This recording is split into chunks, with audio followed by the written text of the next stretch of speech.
अस्सलाम वालेकुम, कैसे हैं जी आप लोग। ये जो स्क्रीन के ऊपर आप वीडियो देख रहे हैं, ये वीडियो आपको थोड़ा सा बताता चलूँ, एक बच्चे की है जो राजनपुर से था और मुल्तान के इलाके में सैलाब ज़दगान को राशन तकसीम कर रहा था और इसको एक पागल कुत्ते ने काट लिया था।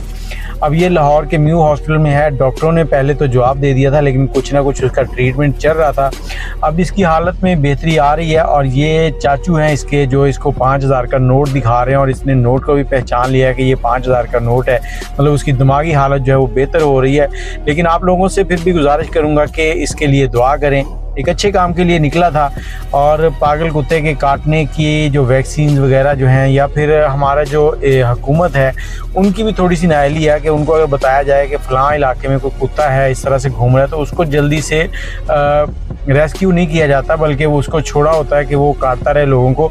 अब आपने दुआ करनी है कि ये बच्चा जल्द से जल्द सेहतयाब हो जाए और अपने घर पहुंच जाए। और अगर किसी को भी पागल कुत्ते या इस तरह की कुछ चीज़ें नज़र आएँ तो फौरी तौर पर इलाके में जिम्मेदार लोग हैं उनसे रब्ता करें और गवर्नमेंट ज़िले इंतज़ामिया के नॉलेज में लेके आएँ।